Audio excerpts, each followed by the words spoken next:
Javierito, Tacos Are Life y Más, the podcast where I blend humor, culture, and genuine conversation. Absolutely, I'll dive into where to find the best tacos because honestly, tacos are life. But I'm also going to cover a whole lot more. For those on the go, this bite-sized podcast has it all. From true crime to quirky oddities to fascinating self-growth and life stories. It's your go-to place for the weird, the suspenseful, and the wonderful.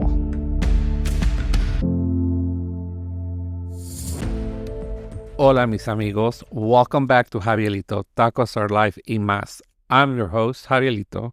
First off, I just want to thank you for clicking play and joining me on this new episode. If you're a new listener, welcome to the Tacos Are Life y Más family. Today, we're diving into one of the most disturbing and heartbreaking cases to come out of Spain in recent years. The story of Asunta Basterra. Have you guys heard of it? This case has everything. I mean, wealth, betrayal, manipulation, and a crime so shocking it left an entire country questioning how something like this could happen. If you're not familiar with the Asunta story, buckle up because this one is a roller coaster of emotions and unanswered questions.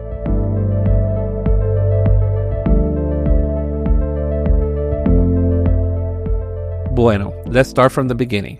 Asunta Yong Fang Basterra, Porto, was born in China in 2001 and adopted by Rosario Porto and Alfonso Basterra, a wealthy, well-educated couple from Galicia, Spain.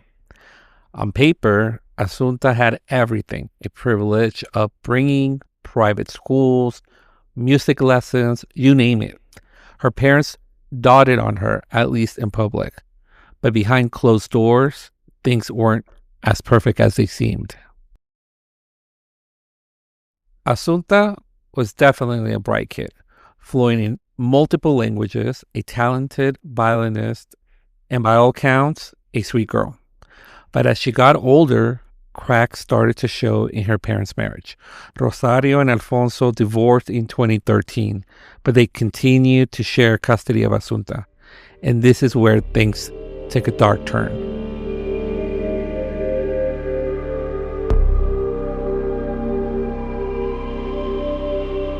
Okay, so on September 21st, 2013, 12-year-old Asunta was reported missing. Her mother, Rosario, claimed that she had last seen her daughter at home doing homework before going out for a walk to clear her head, which, okay, already sounds a little odd. Who lets their 12-year-old just wander off at night? The next day, Asunta's body was found on a forest path outside Santiago de Compostela. She had been suffocated. Yeah, suffocated. Her wrists and ankles bound with tape. And here's the first big red flag.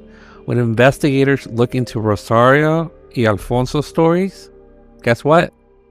Nothing added up. There's something about Asunta's case that lingers. Not just because it's horrifying, but because it feels familiar in the worst way, right? We have all known families that seem perfect from the outside. The polished parents, the talented kid, the Instagram-worthy life. But behind closed doors, no one really knows.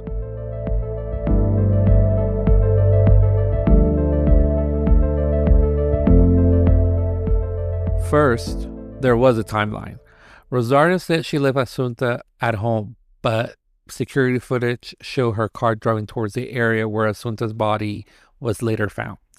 Then there was the bizarre Google searches on Alonso's computer. Things like sleeping pill overdoses and how to suffocate someone. Not exactly the kind of things you look up unless you're planning something terrible, right? But the real smoking gun was Asunta's toxicology report. She had a massive dose of sedatives in her system, a drug that Rosario had been prescribed. And get this, In the weeks leading up to her death, Asunta had reportedly been feeling sick, drowsy, and disoriented. Prosecutors believe her parents were slowly poisoning her before finally killing her. Stories like this make you wonder how many kids out there right now smiling through something unspeakable. How many times do we miss the quiet cries for help because we're too busy believing in the facade? Have you ever felt that way? Have you ever seen someone or a family and kind of wonder?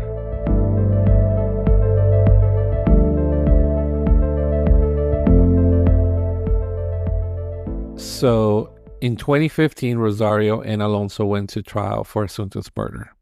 The prosecution argued that the motive was financial. Others speculated that Rosario, who had a history of mental health issues, saw Asunta as a burden after her divorce. Whatever the reason, the evidence against them was overwhelming. Witnesses testified that Asunta had confided in friends about being afraid of her mother. There were also reports of Rosario being controlling, even forcing Asunta to practice violence for hours until her fingers bled.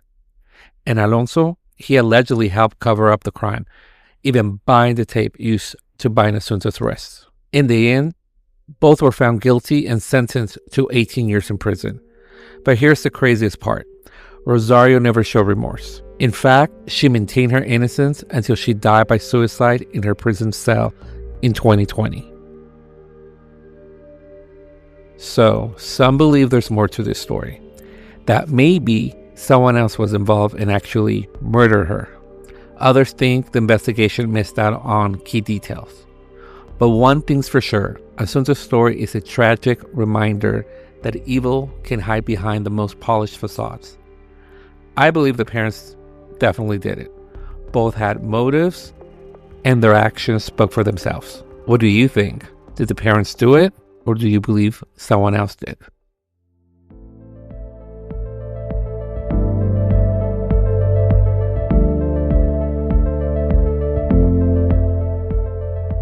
Now, let's talk briefly about filicide, the act of a parent killing their child. It's a phenomenon that has existed throughout history.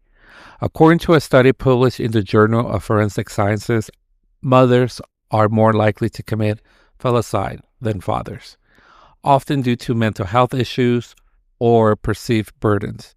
Fathers, on the other hand, are more likely to kill their children in the context of family annihilations, often motivated by revenge or control.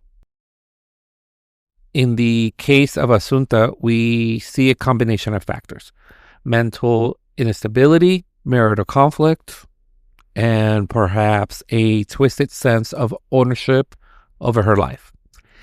It's a stark reminder that even those who are supposed to love and protect us can become our greatest threats. Final thoughts. Asunta's death left a scar on the collective consciousness of Spain. Her story has been the subject of docuseries, books, and endless speculation. But beyond sensationalism, it forces us to confront uncomfortable truths about human nature. O sea, how far can parents go? What drives someone to kill their own child? And how can we, as a society, prevent such tragedies? While we may never fully understand the death of Rosario and Alfonso's actions, Asunta's story serves as a grim reminder of the fragility of trust and darkness that can lurk behind closed doors.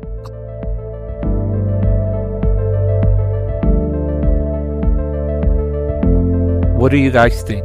Was justice served, or there's still pieces of this puzzle we're missing? Let me know by leaving a comment directly to this episode on any podcast platforms you may be using, or by visiting podcast.javielito.com and sending me a message or even a voice message. I'd love to hear your thoughts. And please, if you or someone you know is struggling with mental health issues or thoughts of harming others, please reach out for help. No one should have to face such darkness alone. Thanks for tuning in. And don't forget to subscribe, rate, and review the podcast by visiting podcast.javielito.com. Until next time, stay curious, stay safe, and remember, life is a taco. Savor every bite. Hasta luego.